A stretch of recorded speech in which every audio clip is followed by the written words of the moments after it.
أنفسنا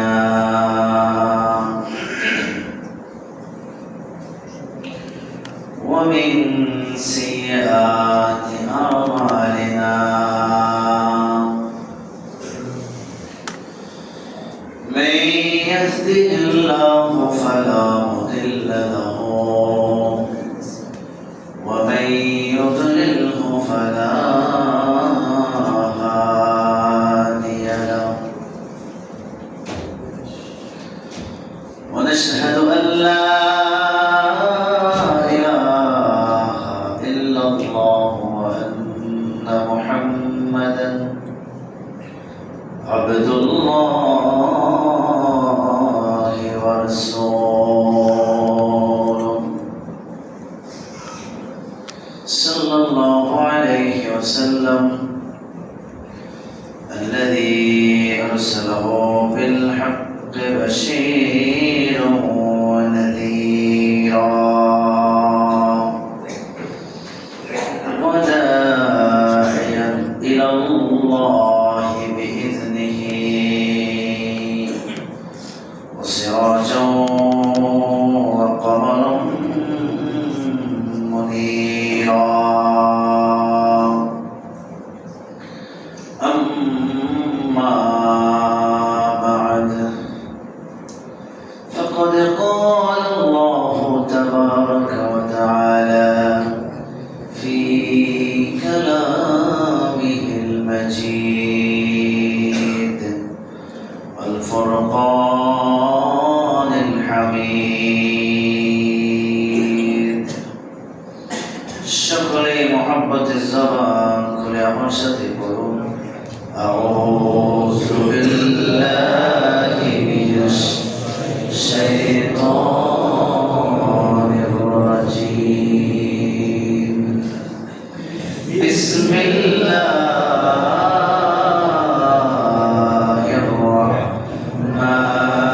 الرحمن الرحيم لقد كان لكم في رسول الله أسوة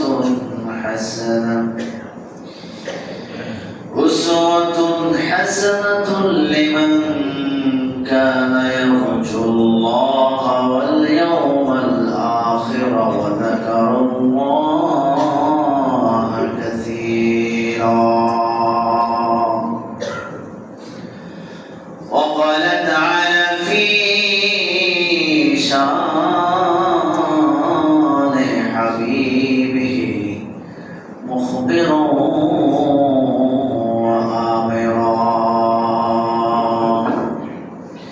إن الله وملائكته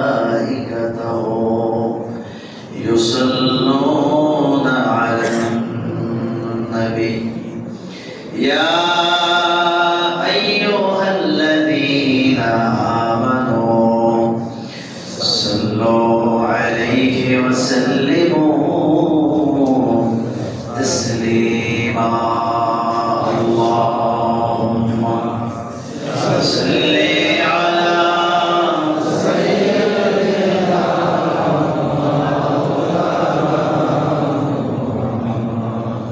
وعلى آل سيدنا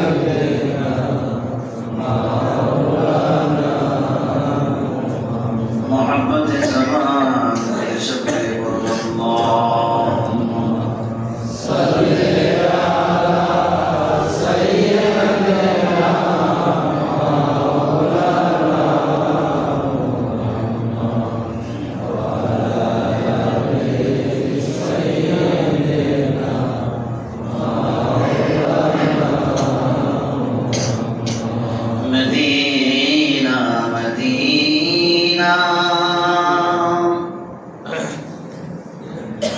مدينة مدينة مؤمنوں کی گنگنانے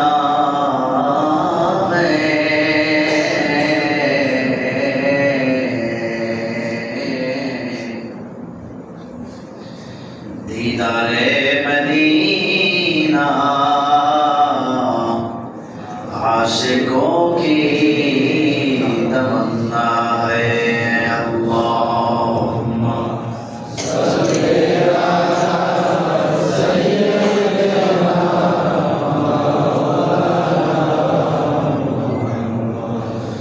वअला आलि सय्यिदिना मौलाना ला इलाहा इल्लल्लाह ला इलाहा इल्लल्लाह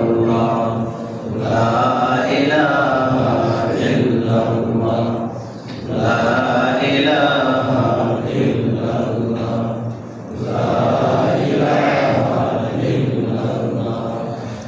ला इलाहा इल्लल्लाह ला इलाहा इल्लल्लाह ला इलाहा इल्लल्लाह ला इलाहा इल्लल्लाह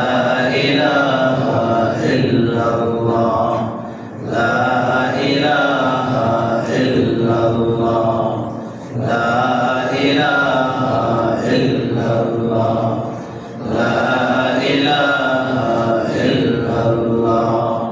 ला इलाहा इल्लल्लाह ला इलाहा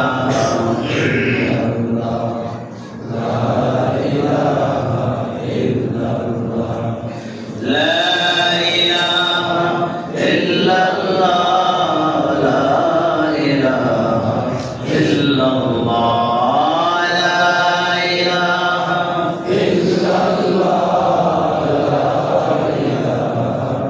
इल्लल्लाह सुब्हानल्लाह अल्हम्दुलिल्लाह ला इलाहा इल्लल्लाह सुब्हानल्लाह अल्हम्दुलिल्लाह ला इलाहा इल्लल्लाह ला इलाहा इल्लल्लाह ला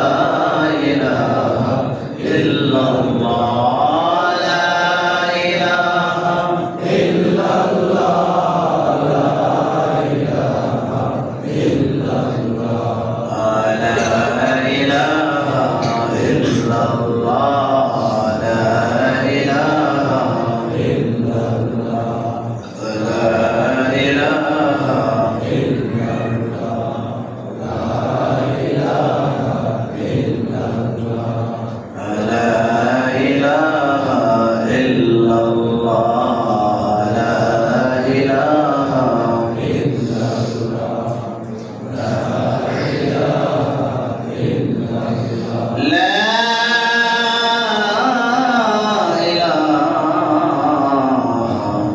इल्लल्लाह मुहम्मदुर रसूलुल्लाह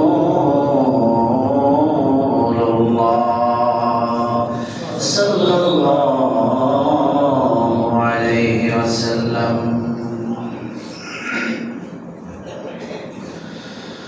मुअज्जज़ मुकर्रम वाजिबुल एहतराम ज़ुल मस्द वल एहतिशाम मोहल्ला का बहुत बेआशा मुरब्बियान किराम मुसल्लियान निज़ाम যুবক ভাইরা ছোট্ট বন্ধুরা সকলের প্রতি আন্তরিক সালাম মোবারকবাদ। আসসালামু আলাইকুম ওয়া রাহমাতুল্লাহি ওয়া বারাকাতুহু।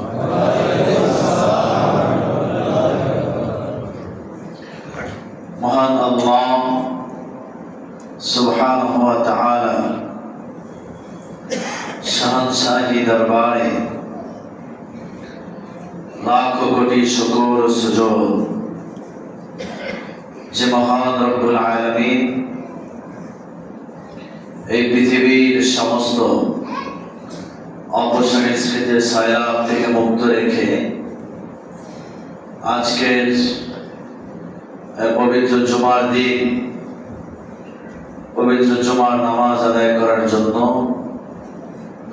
আল্লাহর পবিত্র ঘর মসজিদে একটু আগে ভাগে এসে দ্বীনি আলোচনা কোরআন সুন্নাহর বয়ান শোনার তৌফিক আল্লাহ সুবহানাহু ওয়া তাআলা আমাদেরকে দান করেছেন।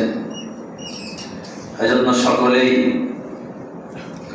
অবনত চিত্তে হৃদয়ের সমস্ত আবেগ অনুভূতি ভালোবাসা উজাড় করে মহান আল্লাহ সুবহানাহু ওয়া তাআলা রাজে খুশি করার লক্ষ্যে সমস্যায় সমবেত কণ্ঠে একবার বলুন আলহামদুলিল্লাহ। আর একটু জোরে বলেন আলহামদুলিল্লাহ। পৃথিবীতে মহান আল্লাহ আমাদেরকে বানিয়েছেন, আমাদেরকে সৃষ্টি করেছেন, একমাত্র উদ্দেশ্য হলো দুনিয়ার পক্ষে বান্দা একমাত্র গোলামি করবে, একমাত্র ইবাদত করবে, একমাত্র অনুসরণ করবে, একমাত্র হুকুম মানবে। সে মহান সত্তা যিনি পৃথিবী সৃষ্টি করেছেন, যিনি আমাদেরকে বানিয়েছেন, तमाम জগৎ, পৃথিবী, আকাশ, জমিন, সৌরজগৎ, চন্দ্রজগৎ, নেপচুন, প্লুটো, মিল্কি ওয়ে, 20 কোটি তারকা, সিদরাতুল মুনতাহা, যাহা কিছু আজকের বিজ্ঞান আবিষ্কার করেছে মহাবিশ্বের মহাকাশ বিজ্ঞানীগণ, যাহা কিছু ধরতে পেরেছে, বুঝতে পেরেছে, আর বুঝতে পারে নাই, সব কিছুর স্রষ্টা মহান আল্লাহ সুবহানাহু ওয়া তাআলা। জয়গান সুবহানাল্লাহ। আমরা গোলামি করব কার? বলেন না ভাই, জয় বলেন কার? আল্লাহর গোলাম, আল্লাহর জমিনে আল্লাহর ইবাদত করবে, আল্লাহর হুকুমগুলো মেনে চলবে। আমরা তো আল্লাহ তাআলাকে দেখি না, আল্লাহকে বিশ্বাস করি, ঠিক না? আল্লাহকে দেখা যায় না, বলেন না দেখা যায় না, কিন্তু আল্লাহ আছে না নাই? আল্লাহ স্রষ্টা। আল্লাহ বলেছেন তোমরা আল্লাহকে খোঁজো, আল্লাহর সৃষ্টির মাঝে খোঁজো, কারণ আল্লাহকে দেখার মতো ক্ষমতা, দেখার মতো শক্তি, দেখার মতো পাওয়া, চোখের শক্তি আল্লাহ তাআলা তোমাদেরকে দেনই নাই। সুবহানাল্লাহ। আর যারা বলেন না সুবহানাল্লাহ। দেখে দেখে যদি বিশ্বাস করবেন তাহলে তো ঈমান হয় না। আল্লাহ বলেছেন আমান্না ওয়া সাল্লামনা, আল্লাহ আপনি বলেছেন বিশ্বাস করি, মানি, এর নাম কি? ঈমান। এর নাম কি? ঈমান। বলেন না ভাই, এর নাম কি? ঈমান। নবীজিকে আমরা এখন দেখি না, নবীজি যা বলেছেন তাহা জীবন দিয়ে হলেও আমরা মানতে প্রস্তুত, ঠিক কিনা বলেন? নবীজির একটা কথা অমান্য কেউ যদি করে, আমার নবীজিকে নিয়ে যদি কেউ কলুষিত বক্তব্য দেয়, নবীজির চরিত্র হনন করতে আসে, তাহলে আমরা আমাদের জীবন দিতে প্রস্তুত আছি না নাই? ইমানদাররা জবানটাকে খুলে দিয়ে বলেন আমরা ঈমান, আমাদের আমল নবীজির আদর্শ নিয়ে কেউ যদি আঙ্গুল তুলে কথা বলে, তার আঙ্গুল ভেঙে দিতে, তার বিরুদ্ধে দাঁড়াতে আমরা আমাদের জীবনের সবটুকু রক্ত দিতে প্রস্তুত আছি না নাই? বলেন আছি না নাই? তো আল্লাহ তাআলা আমাদেরকে একটি আদর্শ দিয়েছেন, একটি জীবন আদর্শ, যে জীবন আদর্শের অনুসরণ আমাদেরকে করতে হবে। আল্লাহ তাআলাকে দেখি না, নবীজি আমাদের জন্য যে আদর্শ নিয়ে এসেছেন, আল্লাহ তাআলা নবীজির মধ্যে উত্তম আদর্শ স্থাপন করে দিয়েছেন। সুবহানাল্লাহ। আমার আল্লাহ রাব্বুল আলামিন পবিত্র কোরআন পাকে ঘোষণা করেন, লাকাদ কানা লাকুম ফি রাসূলিল্লাহি উসওয়াতুন হাসানাহ। নিশ্চয় আমি তোমাদের জন্য মহানবী সাল্লাল্লাহু আলাইহি ওয়াসাল্লামের মধ্যে আমি রেখেছি তোমাদের জন্য আদর্শ। শুধু আদর্শ নয়, সে আদর্শ হলো উত্তম আদর্শ। সুবহানাল্লাহ। আমাদের জন্য আদর্শ, মহাদর্শ, উত্তম আদর্শ আল্লাহ তাআলা নবীজির জীবনের মধ্যে, নবীজির 63 বছর জিন্দেগীর মধ্যে আল্লাহ তাআলা আমাদের জন্য রেখে দিয়েছেন। সুবহানাল্লাহ। লিমান কানা ইয়ারজুল্লাহ ওয়াল ইয়াওমাল আখির ওয়া যাকারাল্লাহা কাসীরা, ওই সব লোকের জন্য যারা আল্লাহর সন্তুষ্টি ও আখিরাতের শান্তিময় শান্তির আশাবাদী।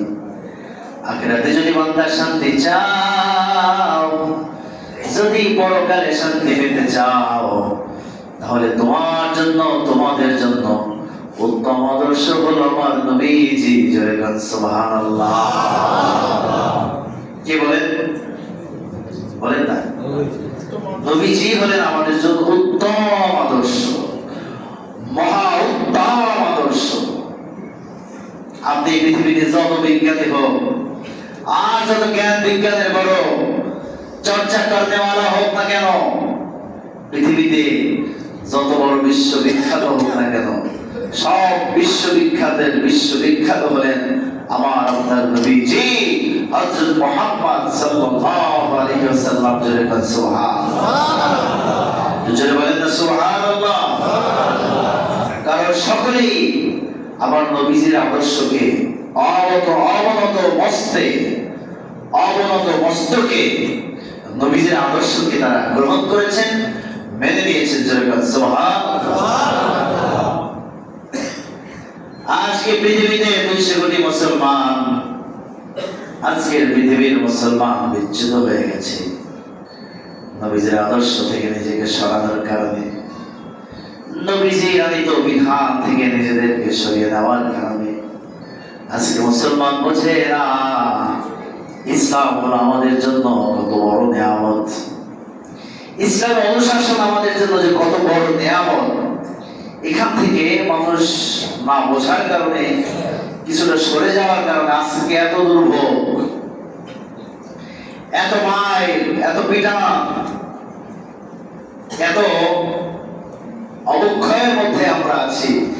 একমাত্র আমরা ইসলামকে পরিপূর্ণভাবে না বোঝা এবং না মানার কারণে। কথা বলেন ঠিক কিনা? যাই হোক, আমার বাবাজির বন্ধুরা, আজকের আলোচনার মূল বিষয় হলো আমাদেরকে আদর্শ অনুসরণ করতে হবে নবীজির আদর্শ, আমাদেরকে আদব গ্রহণ করতে হবে নবীজির আদব, আমাদের শিষ্টাচার গ্রহণ করতে হবে নবীজির শিষ্টাচার। নবীজি যেইভাবে বলেছেন, যেইভাবে দেখিয়েছেন, সেইভাবে আমাদেরকে করতে হবে, সেইভাবে আমাদেরকে মানতে হবে। কথা বলেন ঠিক কিনা? আমার ভাই, আমার বাবাজির, পৃথিবীতে যত মানুষ জন্মগ্রহণ করে, যত মানুষ দুনিয়ার বুকে আগমন করে, আমার আল্লাহ রাব্বুল আলামিন পৃথিবীর একটি সিস্টেম অনুযায়ী দুনিয়ার মধ্যে মানুষ প্রেরণ করেন। বাবা মায়ের মধুর মিলনের মাধ্যমে সন্তানের আগমন ঘটে মায়ের গর্ভের মধ্যে। এরপরে দুনিয়ায় আসেন, এরপরে আস্তে আস্তে শৈশব থেকে কৈশোর, কৈশোর থেকে যৌবন, যৌবন থেকে বার্ধক্য, এবং আস্তে আস্তে ধীরে ধীরে আমার আল্লাহ রাব্বুল আলামিন মানুষের পরিপূর্ণতা দান করেন। এই পৃথিবীর বুকে যত মানুষ জন্মগ্রহণ করেন, নবী আমার হযরত মুহাম্মদ সাল্লাল্লাহু আলাইহি ওয়াসাল্লাম বলেছেন, মা মিন মাউলুদিন ইল্লা ইউলাদু আলাল ফিতরাত। পৃথিবীতে যত মানুষ, যত বাচ্চা, যত শিশু জন্মগ্রহণ করেন, প্রত্যেক শিশু জন্মগ্রহণ করেন ইসলামের উপরে, ঈমানের উপরে। চলে গেল সুবহানাল্লাহ। কিসের উপরে? ঈমানের উপরে, ইসলামের উপরে, ঈমানের উপরে। সে মুসলমান হয়েই, ঈমানদার হয়েই দুনিয়া জন্মগ্রহণ করে। চলে গেল সুবহানাল্লাহ। আমরা সে দেখি না, আমরা সে বুঝি না, কিন্তু দুনিয়ার সবকিছুই আল্লাহকে চেনে, আল্লাহকে বোঝে। ঠিক না? আকাশ আল্লাহকে চেনে কি চেনে না? জমিন আল্লাহ তাআলাকে চেনে কি চেনে না? পৃথিবীর সমস্ত গ্রহ নক্ষত্র আমার আল্লাহ রাব্বুল আলামিনকে চেনে, কিন্তু দুনিয়ার মানুষ হয়ে আমরা আল্লাহকে চিনি না, আমরা আল্লাহকে বুঝি না। কথা ঠিক কিনা? নবীজি বলেছেন, ইল্লা ইউলাদু আলাল ফিতরাত ফাআবাওয়াহু ইউহাউইদানিহি আও ইউনসিরানিহি। তার বাবা মা তাকে ইহুদি বানায় ফেলে, অথবা তাকে নাসারা বানায় ফেলে, তাকে খ্রিস্টান বানায় ফেলে, কিন্তু তার জন্মগ্রহণটা হয় ইসলামের উপর, ঈমানের উপরে। জোরে বলেন সুবহানাল্লাহ। আরে জোরে বলেন না সুবহানাল্লাহ। ভাইয়েরা, নবী আমার হযরত মুহাম্মদ সাল্লাল্লাহু আলাইহি ওয়াসাল্লাম বলেছেন, পৃথিবীতে যত মানুষ জন্মগ্রহণ করে ঈমানের উপর, ইসলামের উপরে, এই জন্য ছোট্ট বাচ্চাদেরকে ঈমান শেখানো, ইসলাম শেখানো, আদব শেখানো, দিন শেখানো, নবীজির আদর্শ শেখানো, এটা হলো বাবা মায়ের কাজ। কার কাজ বলেন না? বাবা মা শুরুতে সন্তানটাকে দিন শেখাবে, দিন বোঝাবে, আল্লাহকে চেনাবে। আজকের পৃথিবীতে মানুষদেরকে নাস্তিক বানানো হচ্ছে কি সিস্টেমে জানেন? আমরা এক আল্লাহতে বিশ্বাসী, আমরা তাওহীদের উপর বিশ্বাসী। ওরা কিভাবে তাওহীদ থেকে ছোট বাচ্চাদেরকে সরায় দিচ্ছে কি সিস্টেমে? যখন ছোট বাচ্চাকে খাবার দেয়, তখন খাবারটা মুখের কাছে দেয়, আবার দূরে সরায় দেয়। বলে যে বাবা খাবারটা কে দিচ্ছে? বাবা তুমি দিচ্ছ। তাহলে খাবার দেওয়ার মালিক কে? বাবা তুমি, এই নাও খাবার। নাউজুবিল্লাহ, নাউজুবিল্লাহ, জোরে বলেন নাউজুবিল্লাহ, নাউজুবিল্লাহ। ছোট বাচ্চাকে হাতে ধরে নিয়ে যাচ্ছে কোথাও, বলতেছে যে বাবা তোমাকে কে নিয়ে যাচ্ছে? বাবা তুমি নিয়ে যাচ্ছ। তাহলে তোমার নিয়ে যাওয়ার ক্ষমতা কার? বাবা তোমার। তাহলে সব ক্ষমতা কার? আমার না কার? বলে হ্যাঁ তোমার। নাউজুবিল্লাহ, নাউজুবিল্লাহ, জোরে বলেন নাউজুবিল্লাহ, নাউজুবিল্লাহ। এভাবে করে কৌশল করে করে ছোট ছোট বাচ্চাদেরকে তাদের হৃদয়ের মধ্যে, তাদের হৃদয়ের ঈমানটাকে হরণ করে নেওয়া হচ্ছে। নাউজুবিল্লাহ, নাউজুবিল্লাহ, জোরে বলেন না নাউজুবিল্লাহ। প্রত্যেক শিশুই ফিতরাতের উপরে জন্মগ্রহণ করেন। দেখেন হযরত ইউসুফ আলাইহিস সালামকে যখন জুলেখা চরিত্র হরণ করার জন্য যখন তাকে আহ্বান জানিয়েছিল, তিনি তো ছিল প্রথমে দাসী, দাস, কিন্তু পরবর্তীতে জুলেখা ইউসুফ আলাইহিস সালামের প্রেমে এমন পাগল হয়ে গেছে। সুবহানাল্লাহ, সুবহানাল্লাহ। নবীজির চেহারা, নবীর চেহারা আল্লাহ এত সৌন্দর্য দিয়েছেন। সুবহানাল্লাহ, সুবহানাল্লাহ। ইউসুফ আলাইহিস সালামের চেহারা দেখে জুলেখা গেছে পাগল হয়ে, সেই 7 দরজা ভেদ করে তাকে নিয়ে গেল ভিতরে। ইউসুফ আলাইহিস সালামকে যখন সেই একেবারে খাস কামরায় যখন তাকে নেওয়া হলো, বলো তুমি আমার সাথে খারাপ কাজে লিপ্ত হও। ইউসুফ আলাইহিস সালাম বলেন যে না, তুমি আল্লাহকে ভয় করো। সুবহানাল্লাহ, সুবহানাল্লাহ। আর যে বলেন না সুবহানাল্লাহ। আল্লাহ নবী ইউসুফ আলাইহিস সালাম কোন দিকে চায় না, এটা নেওয়া চায় না, বাবাও চায় না, উপরে নিচে তাকিয়ে আল্লাহর উপরের দিকে তাকিয়ে আল্লাহ রাব্বুল আলামিনকে দেখে দরজা থেকে দৌড় দিয়েছে। প্রত্যেকটা দরজা বাহির থেকে তালা মারা ছিল, প্রত্যেকটা দরজা বাহির থেকে তালা মারা ছিল। ইউসুফ আলাইহিস সালাম আল্লাহর উপরে ভরসা করে বিসমিল্লাহ বলে দিয়েছেন, দৌড় এমন দৌড় দিয়েছেন প্রত্যেকটা দরজার সামনে যাওয়ার ঠাস ঠাস করে দরজাগুলো খুলে গেছে। ইউসুফ আলাইহিস সালাম যখন দৌড় দিয়েছেন, পিছন থেকে জুলেখা ধরছে জামা, পিছনের জামা গেছে ছিঁড়া। এখন 7 দরজা ভেদ করে যখন বের হয়ে গেল, সামনে বড় জুলেখার জামাই স্বামী আজিজে মিসর তার সামনে উপস্থিত। পিছন থেকে জুলেখাও দৌড়ে দৌড়ে আসছে, সাথে সাথে বলতেছে যে ইউসুফ আমার চরিত্র হরণ করতে চেয়েছে। এখন সে কার কথা মানবে? স্ত্রীর কথা মানবে না ইউসুফের কথা মানবে? সে পড়েছে মহাবিপদে, কিন্তু তার মন সাক্ষ্য দিয়েছে যে না, ইউসুফ এ কখনো মিথ্যা কথা বলতে পারে না। বলে না ভাই, পারে না। এই সাক্ষ্য তার মনে দিয়েছে, কিন্তু প্রমাণ তো লাগবে, প্রমাণ তো লাগবে। ইউসুফ আলাইহিস সালাম জামা পিছন থেকে ছেঁড়া। ইউসুফ আলাইহিস সালাম আল্লাহর দরবারে কান্না করছেন, আল্লাহ আপনি পারেন আমাকে বাঁচাতে, আপনি পারেন আমাকে রক্ষা করতে। পৃথিবীর কোন শক্তি আমার সামনে আসবে না, পৃথিবীর শক্তি আমার কোনো কাজে আসবে না। আল্লাহ রাব্বুল আলামিন আপনি আমাকে রক্ষা করেন। সুবহানাল্লাহ, সুবহানাল্লাহ। এর মধ্যে ছোট্ট শিশুকে নিয়ে যাওয়া হচ্ছে, বাচ্চা কান্না করছে। ইউসুফ আলাইহিস সালাম সাথে সাথে বাচ্চাটার দিকে তাকায় বলছে, হ্যাঁ আমার সাক্ষী আছে, এই ছোট্ট কোলের শিশু, এইটা আমার সাক্ষী। বাচ্চা শিশুর জবান খুলে গেছে, সে সাক্ষী দিয়েছে। সে সাক্ষী দিয়েছে যে ইউসুফ আলাইহিস সালামের জামা যদি সামনের দিক থেকে দিয়ে ছেঁড়া হয় তাহলে ইউসুফ দোষী, আর যদি ইউসুফ আলাইহিস সালামের জামা পেছন দিক থেকে ছেঁড়া হয় তাহলে ইউসুফ দোষী না, ইউসুফ দোষী না, জুলেখা দোষী। জোরে বলুন সুবহানাল্লাহ। জামা ছেঁড়া কোন দিক দিয়ে? কথা বলেন না। এই যে ছোট্ট শিশুর জবান খুলে দিয়েছেন কে? আল্লাহ। কুল্লু মাউলুদিন ইউলাদু আলাল ফিতরাহ। কিন্তু শিশুর মধ্যে যদি ঈমান না থাকতো, শিশুর মধ্যে যদি কুফরি থাকতো, শিশুর জবান থেকে সত্য কথা বের হতো না। সে ইউসুফের পক্ষে থাকতো নাকি জুলেখার পক্ষে থাকতো? সুবহানাল্লাহ, সুবহানাল্লাহ। যাই হোক, আল্লাহ তাআলা এভাবে করে পৃথিবীর ইতিহাস আল্লাহ এমন ভাবে সাজিয়েছেন আমাদের জন্য পরীক্ষা, আমাদের জন্য শিক্ষা, শিক্ষা বানিয়ে আল্লাহ তাআলা পাঠিয়েছেন। সুবহানাল্লাহ, সুবহানাল্লাহ। আর বলেন সুবহানাল্লাহ। আমার ভাই, আমার বাবাজির জন্য শিশুদেরকে আদব শিখাতে হবে।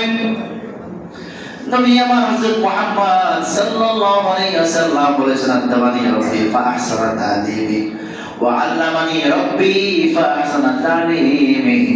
আমার আল্লাহ রাব্বুল আলামিন আমাকে উত্তম আদব শিখিয়েছেন, আমার রব আমাকে উত্তম ইলম শিখিয়েছেন। জোরে বলেন সুবহানাল্লাহ।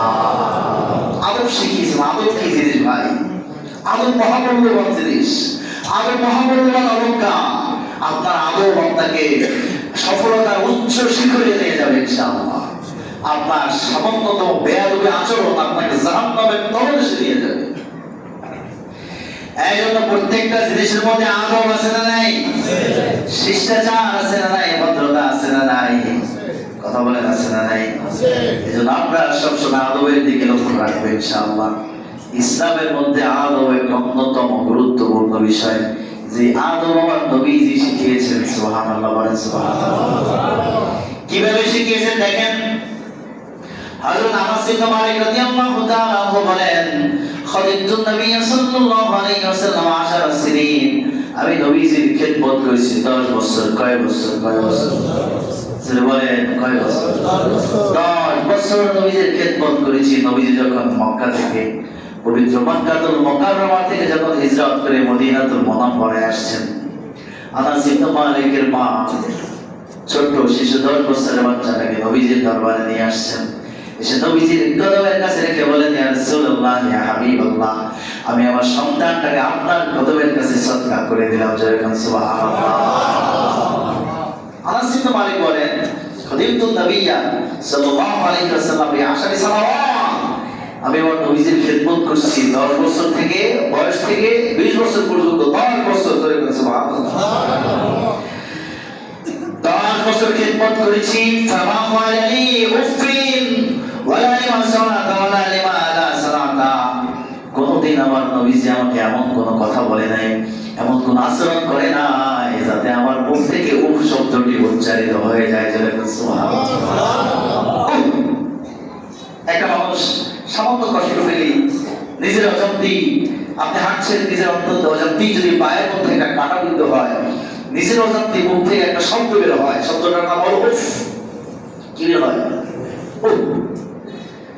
আনাস ইবনে মালিক বলেন, 10 বছর খিদমত করেছি, নবীজি কোনদিন আমাকে এমন ভাবে আচরণ করে নাই যাতে উফ শব্দটি আমি উচ্চারণ করি। সুবহানাল্লাহ। এবং নবীজি কোনদিন বলে নাই, আমি যদি ভুল করতাম, আমার যদি অন্যায় হতো, ত্রুটি হতো, নবীজি কোনদিন বলে নাই এইটা কেন করলাম, এইটা কেন করলাম, এভাবে ধমক দিয়ে কোনদিন আমার সাথে কথা বলে নাই। সুবহানাল্লাহ। আর আজকে বাংলাদেশে দেখা যায় ছোট্ট বাচ্চা 7 বছর 8 বছরের মেয়েটাকে খুন্তি পুড়িয়ে এরপরে গালের মধ্যে সেক দেওয়া হয়েছে। আপনারা দেখেছেন? দেখেছেন আপনারা? আপনারা জানেন তো নবীজির আদর্শ থেকে আমরা কোথায় চলে গিয়েছি? ছোট্ট একটা বাচ্চারে খুন্তি পুড়াইয়া এরপরে গায়ের মধ্যে কিভাবে সেক দেয় একজন মহিলা, একজন মানুষ, একজন পুরুষ কিভাবে করে, আর এটা কিভাবে মানে বুঝে আসে না। কোন বর্বরতার যুগে আমরা এসে পৌঁছালাম। বড় আফসোসের বিষয়, বড় আফসোসের বিষয়। আল্লাহ হেদায়েত দান করুন, বলেন আমিন। অথচ আমার নবীজির আদর্শ, নবীজির আদর্শ কি আমাদেরকে বুঝতে হবে। আমরা কোন নবীর উম্মত, আমার শ্রেষ্ঠ নবীর শ্রেষ্ঠ উম্মত। শ্রেষ্ঠ নবীর শ্রেষ্ঠ উম্মতের শ্রেষ্ঠত্ব ধরে রাখতে হলে শ্রেষ্ঠ নবীর শ্রেষ্ঠ উম্মতকে অবশ্যই শ্রেষ্ঠ আদর্শকে পরিপূর্ণভাবে গ্রহণ করতে হবে। কথা বলেন ঠিক কিনা? আমি যদি বলি ঠিক কিনা?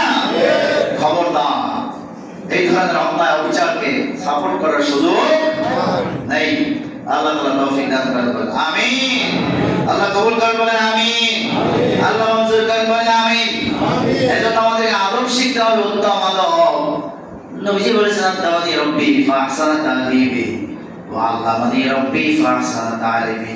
আল্লাহ তাআলা আমাকে উত্তম আদব শিখিয়েছেন, আমাকে আল্লাহ তাআলা উত্তম ইলম শিখিয়েছেন। এজন্য প্রত্যেকটা কাজে আমাদের আদবটাকে রক্ষা করতে হবে। কি রাজি আছি? মসজিদে প্রবেশের আদব আছে না নেই? কথা বলেন। মসজিদে প্রবেশের আদব আছে না নেই? আমরা মসজিদে আসি নামাজের জন্য। কিসের জন্য আসি? জোরে বলবেন, কিসের জন্য? নামাজের জন্য আসি। নবীজি আমার হযরত মুহাম্মদ সাল্লাল্লাহু আলাইহি ওয়াসাল্লাম বলেছেন, যখন তুমি নামাজের জন্য আল্লাহর ঘর মসজিদে আসবে, খবরদার খবরদার খবরদার, ইদা উকিমাতিস সালাতু ফালা তাতুহা ওয়া আনতুম তাসআউন, তুমি মসজিদে দৌড়াইয়া দৌড়াইয়া আসিও না। সুবহানাল্লাহ বলেন। বলে নামাজ শুরু হয়ে গেছে তাড়াতাড়ি দৌড়ে যদি আল্লাহু আকবার, না, এটা আদব না, এটা বেয়াদবি। আল্লাহর সামনে এইভাবে আসা তোমার কোনো দরকার নেই। তুমি আস্তে আস্তে ধীরে ধীরে তুমি সময় নিয়ে বাসা থেকে বের হও। যদি সময় নাও পাও আস্তে আস্তে আসো, নামাজ যতটুকু পাবো অতটুকু গ্রহণ করো। তো আদব তুমি রক্ষা করবে, বেয়াদবি করবে না, খবরদার। সুবহানাল্লাহ। আমার ভাই আমার বাবাদের এই জন্য মসজিদে যখন আসবো ডান পা দিয়ে ঢুকবো। কোন পা? জোরে গান জোরে গান জোরে গান। ডান পা দিয়ে ঢুকবো, দোয়া করবো আল্লাহুম্মা আফতাহলি আবওয়াবা রাহমাতিক। মসজিদে ঢোকার সাথে সাথে সিনাটাকে অবনত করে ফেলবো, নজরটাকে নিচে করে ফেলবো। নিজের শরীরের যত দম্ভ, যত অহংকার, আপনার যত টাকা আছে, সম্মান আছে, ক্ষমতা আছে, সবকিছু মসজিদের গেটের বাইরে তুলে আসবো। কোথায়? সব গেটের বাইরে। সব কোথায়? সব গেটের বাইরে। আল্লাহর মসজিদে ঢুকবো, আদব দিয়ে ঢুকবো, উচ্চ আওয়াজে কথা বলবো না। এটা মসজিদে আদব নয়, বেয়াদবি। মসজিদে যতক্ষণ থাকবো, কথা যদি বলতে হয় নিম্ন স্বরে বলবো, কথা যদি বলতেই হয় ফাঁসফুস করে বলবো। জোরে আওয়াজ আপনার গলা আছে, গলার আওয়াজটা আপনি মানুষকে শোনাবেন সুযোগ নাই। এটা মসজিদের আদব না, এটা বেয়াদবি। খবরদার, এটা করা যাবে না। আদাওয়ানি রব্বি ফাহসানা তাদবিবি ওয়া আল্লামানি রব্বি ফাহসানা তালিমি। আসখলা তাওফিক আদব বেয়াদবি মাহরুমে গাশতাজ ফাজরাও। আপনি সারা জীবন এর মর্যাদা করেছেন, সারা জীবন আমল করেছেন, ছোট্ট একটা বেয়াদবির কারণে আপনার সবকিছু ধ্বংস হয়ে যেতে পারে। কথা বলেন ঠিক? ইবলিস শয়তানের আমল কম ছিল নাকি? কথা বলেন না? এ ছিল মুআল্লিমুল মালায়েকা, এ ছিল সব ফেরেশতাদের শিক্ষক, এ ছিল সবার শিক্ষক। এত সিজদা আল্লাহ তাআলাকে করেছে, কিন্তু সবশেষ আল্লাহ তাআলা বলেছেন উসজুদু লি আদম ফাসাজাদু ইল্লা ইবলিস। ও ও ও ফেরেশতাগণ, তোমরা আমার আদমকে সিজদা দাও। কিন্তু সবাই সিজদা দিয়েছে, বেয়াদবি করছে একটা। নাম কি? ইবলিস। নাম তার ইবলিস। বেয়াদবি করছে, মরদুদ হয়ে গিয়েছে, বিতাড়িত হয়ে গিয়েছে, চিরস্থায়ী জাহান্নামে থাকবে। কথা বলেন তো? জোরে বলেন ঠিক কি না? আল্লাহ মরদুদ থেকে আমাদেরকে শিক্ষা গ্রহণ করতে হবে ইনশাআল্লাহ। আল্লাহ তৌফিক দিন, বলেন আমিন। জোরে বলেন আল্লাহুম্মা আমিন। তাহলে আমরা যখন মসজিদে আসবো, নামাজ পড়তে আসবো, হেঁটে হেঁটে আস্তে আস্তে আসবো, ধীরে ধীরে আসবো। কি রাজি আছি তো? ইনশাআল্লাহ। ধীরে ধীরে আসবো, দৌড়ে দৌড়ে আপনি এসে নামাজে হাজির হবেন। আমার আল্লাহ রাব্বুল আলামিন ওইটাও পছন্দ করেন না। জোরে বলেন সুবহানাল্লাহ। আস্তে আস্তে আসবেন। আপনি যদি নামাজ এক টাকা নাও পান, তারপর আস্তে আস্তে আসবেন, আদবটাকে রক্ষা করবেন। জোর আওয়াজে মসজিদে বসে কথা বলবেন না। ইনশাআল্লাহ। কি রাজি আছি? ইনশাআল্লাহ। কে রাজি? হাত তুলে দেখান। নারে তাকবীর, নারে তাকবীর। আল্লাহ কবুল করেন। বলেন আল্লাহুম্মা আমিন। জোরে বলেন আল্লাহুম্মা আমিন। আবু হুরায়রা রাদিয়াল্লাহু তাআলা আনহু থেকে বর্ণিত, ইবনে ওমর রাদিয়াল্লাহু তাআলা আনহু থেকে বর্ণিত, নবীজি সাল্লাল্লাহু আলাইহি ওয়াসাল্লাম ইরশাদ করেছেন, আল ইসবারু ফিল ইজহার ওয়াল কামিজ ওয়াল ইমামা মিন জাররা শাইআন খুয়ালা লাম ইয়ানজুরিল্লাহু ইলাইহি ইয়াওমাল কিয়ামা। রাওয়াহু আবু দাউদ তুজিয়ামা। হযরত মুহাম্মদ সাল্লাল্লাহু আলাইহি ওয়াসাল্লাম ইরশাদ করেছেন, কাপড় পরিধানে যে পরিমাণ ঝুলানো নিষিদ্ধ। আমরা অনেকে কাপড় চোপড় পরি, পায়জামা একটা পরি, লুঙ্গি একটা পরি, একেবারে পায়ের নিচ বাইয়ে বাইয়ে পড়ে। আছে না নাই? মা আসফালা মিনাল কাবাইন মিনাল ইসারি ফিন্নার। নবীজি বলেছেন, যে ব্যক্তি লুঙ্গি বা পায়জামা টাকনুর নিচ দিয়ে বেয়ে বেয়ে যায়, ওই অংশটুকু জাহান্নামের মধ্যে প্রবেশ করবে। যেরকম নাউজুবিল্লাহ। আপনার পাও জাহান্নামে গেলে আপনি যাবেন কই? কথা কেন? আপনার পাও যদি জাহান্নামে যায় আপনি জান্নাতে যেতে পারবেন না। কথা কেন? আপনাকে ওই আমলটুকু থেকে, ওই বদ আমল থেকে আপনাকে নিজেকে ফেরে আনতে হবে ইনশাআল্লাহ। কি রাজি আছে? ইনশাআল্লাহ। তো এইটার ক্ষেত্র হলো তিনটা। একটা হলো ইসা, লুঙ্গি। একটা কি বলেন? লুঙ্গি। একটা হলো জামা, লুঙ্গি জামা। একটা হলো ইমামা, পাগড়ি। অর্থাৎ এগুলো হলো মৌলিক পোশাক। লুঙ্গি, জামা, পাগড়ি এগুলো কি মৌলিক পোশাক। আলগা পোশাক যদি কখনো কোনো কারণবশত লম্বা হয়ে যায় সেটার ব্যাপারে কিছুটা রুখসাত আছে, কিন্তু এই পোশাকগুলোকে কখনোই টাকনুর নিচে দেওয়ার সুযোগ বলে না, সুযোগ মা আসফালা মিনাল ইজারি ফিন্নার। টাকনুর নিচে যে অংশ লুঙ্গি বা পাজামা দ্বারা ঢাকা থাকবে, পাঞ্জাবি দ্বারা, কমিজ দ্বারা, যদি জুব্বা হয়, জুব্বা আছে অনেকে একেবারে বাওয়াইয়ে পড়ে যায়, না, এটা করার সুযোগ নাই। এটা মৌলিক পোশাক, এটাকে আপনাকে টাকনুরের উপরেই পড়তে হবে। ঠিক কেন বলেন? তাহলে যদি এইভাবে কেউ পড়ে, এটা এক ধরনের বেয়াদবি। এটাও কি এই বেয়াদবি করা যাবে না। আমার আল্লাহ রাব্বুল আলামিন এটা পছন্দ করেন না। আমার আল্লাহ রাব্বুল আলামিন এটা পছন্দ করেন না যে অংশ পাজামা বা লুঙ্গি দ্বারা ঢাকা থাকবে টাকনুর নিচে, ওই অংশ জাহান্নামে যাবে, জাহান্নামে যাবে, জাহান্নামে যাবে। যেরকম নাউজুবিল্লাহ। আরে যে বলেন না নাউজুবিল্লাহ। আমার ভাইরা, আমার বাবাজিরা, এজন্য আমল হলো প্রত্যেকটা কাজ ডান থেকে শুরু করতে হয়। কোথা থেকে বলেন? আত-তায়াম্মুম। আমরা জানা আয়েশা সিদ্দিকা বলেন, কান রাসূলুল্লাহ সাল্লাল্লাহু আলাইহি সাল্লাম, নবী সাল্লাল্লাহু আলাইহি সাল্লামের অভ্যাস ছিল যে আত-তায়াম্মুম, তিনি সব সময় ডান থেকে কাজ করতেন। সুবহানাল্লাহ বলেন। সুবহানাল্লাহ। সুবহানাল্লাহ। ফি তুহুরিহি, এবং তিনি সব সময় পবিত্র পোশাকে অভ্যস্ত ছিলেন। তিনি কখনো অপবিত্র জিনিস পরিধান করতেন বলেন না ভাই? করতেন না। তিনি পাক পবিত্র, সবসময় পাক পবিত্র থাকতেন। এবং তেনার আরেকটা ভালো অভ্যাস ছিল, তারাজ্জুলিহি, নবী সবসময় মাথা আঁচড়াতেন। সুবহানাল্লাহ। মাথা আঁচড়ায় চুলটাকে সোজা করে রাখতেন। সুবহানাল্লাহ। সুবহানাল্লাহ। সুবহানাল্লাহ। আপনি মাথা আঁচড়ায় এখন তো চুল এমন ভাবে স্টাইল করে রাখেন, হ্যাঁ, এইখান থেকে কাটে, এইখান থেকে কাটে, এইখানে জুলফি রাখে, আছে না নেই? আমার যুবকরা খবরদার, এগুলো করা যাবে না। মাথার চুল একভাবে রাখবেন। আপনি বাবরি রাখেন, বাবরি নবীর সুন্নাত। চুল কামানো এটাও সুন্নাত। সুবহানাল্লাহ। আপনি যখন হজ উমরা করবেন চুল কামায় ফেলবেন, বাকি সময়টা বাবরি রাখেন আপনি, কিন্তু এক সমান রাখবেন। এইখান থেকে কাইটা, এইখান থেকে একটু রাখবেন। এবার দাড়ি রাখে, এইখান থেকে কাটে, এইখানে দুঃখে রাখে, আছে না নেই? হ্যাঁ, আর এই সব কাইটা এইখানে দুঃখে রাখে, আছে না নেই? আমার মোষ রাখে কত স্টাইলে, দাড়ি নাই শুধু মোষ, সেই মোষ আমার নাকে স্টাইল করে, আছে না নেই? যারা শুধু দাড়ি কাইটা মোষ রাখে, এটা হলো আপনার বিধর্মীদের একটা কালচার। শুধু দাড়ি কাইটা মোষ রাখে, আছে না? এটা একটা বিধর্মীদের কালচার। এই কালচার আমাদেরকে রাখা যাবে। দাড়ি নবীর সুন্নাত, আমলে ওয়াজিব। চেষ্টা করবেন রেখে যাওয়ার। এখনো দেখা যায় আপনার 3 সন্তানের বাবা, মেয়ে বিয়া দিছে, শ্বশুর হয়ে গেছে, তালুই হয়ে গেছে, এখনো দাড়ি শেভ করে। কোন আশায়? আল্লাহই ভালো জানে। বিয়ে শাদী করলে তাড়াতাড়ি একটা কইরা এরপরে দাড়ি রেখে দেয়, ঠিক না? হ্যাঁ, এটা রাইখা দেন আল্লাহর নাম দিয়ে, নবীর সুন্নাহ অনুযায়ী জীবনটাকে পরিচালনা করার চেষ্টা করেন না ভাই। আল্লাহ তাআলা কপাল খুলে দেবেন ইনশাআল্লাহ। আল্লাহ তৌফিক দিন, বলেন আমিন। আল্লাহ কবুল করেন, বলেন আমিন। আল্লাহ মঞ্জুর করেন, বলেন আমিন। দাড়িগুলি কাটে তো এই আশাই যে আমার একটু জোয়ান দেখাবে, ঠিক না? আমাকে একটু ফিট দেখাবে, ফিটনেস দেখাবে। ফিট দেখায় লাভ কি? কানে আকর্ষণ করবেন আপনি ফিট দেখায়, ফিট দেখায় যারা আকর্ষণ করবেন, বিয়ে একটা কইরা ফেলা, কইরা দাড়ি ধরে রেখে দেন, যাবে নি? যাবে, যাবে, চেষ্টা করেন ইনশাআল্লাহ। আল্লাহ তৌফিক দেন, বলেন আল্লাহ। হুজুর এমন বুদ্ধি দিয়েছেন, ঘরে এত যাইতে পারবো না, এ বুদ্ধি দিয়েছেন আপনি, কি করেন? যদি এমন অবস্থা হয় তাহলে দাঁড়িয়ে রাইখা দেন, দাঁড়িয়ে কাইটেন না ইনশাআল্লাহ। করতেই তো পারবেন না, তাহলে কাইটা লাভ কি? ঠিক না? ঠিক কি না? ভুল বললাম নাকি? যাই হোক, আল্লাহ তাআলা আমাদের সকলকে কবুল করেন, বলেন আমিন। আল্লাহ মঞ্জুর করেন, বলেন আল্লাহুম্মা আমিন। আল্লাহ তাআলা আমাদের সকলকে নবীর আদর্শ ব্যবস্থার তৌফিক দিন, বলেন আমিন। নবীজি মাথা আঁচড়াতেন, সুন্দর করে মাথা আঁচড়াতেন। নবীজির সুন্দর জুতা পরতেন, সুবহানাল্লাহ। নবীজির জুতা আপনারা অনেকে দেখছেন, নবীজির জুতার যে নকশা, সুবহানাল্লাহ।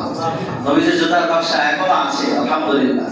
তো নবীজির জুতা পরতেন, সুবহানাল্লাহ, সুবহানাল্লাহ।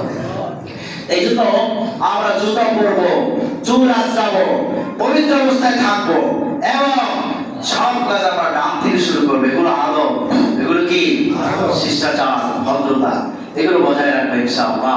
আল্লাহ তাআলা তৌফিক দিন, বলুন আল্লাহুম্মা আমিন। নবীজির আদর্শ মোতাবেক চলার তৌফিক আল্লাহ তাআলা দান করুন, বলেন আমিন। সব কাজ শুরুর আগে বিসমিল্লাহ বলবো। কি বলবো ভাই? আপনি খাবার শুরু করে দিয়েছেন, বিসমিল্লাহ বলতে ভুলে গেছেন, তাহলে যখন মনে পড়বে সাথে সাথে বলবেন বিসমিল্লাহ আউয়ালাহু ওয়াল আখিরাহ, শুরু এবং শেষ থেকে। আপনি আবার বিসমিল্লাহ মাঝখানে এমন ভাবে পড়বেন যাতে শুরু থেকেই যেন বিসমিল্লাহ পড়েছেন আপনি, সুবহানাল্লাহ বলেন। এই দোয়া শিখিয়ে দিয়েছেন নবীজি আমার হযরত মুহাম্মদ সাল্লাল্লাহু আলাইহি ওয়াসাল্লাম, সুবহানাল্লাহ বলেন। বিসমিল্লাহ আউয়ালাহু ওয়া আখিরাহু, এইভাবে আমরা বিসমিল্লাহ পড়বো ইনশাআল্লাহ।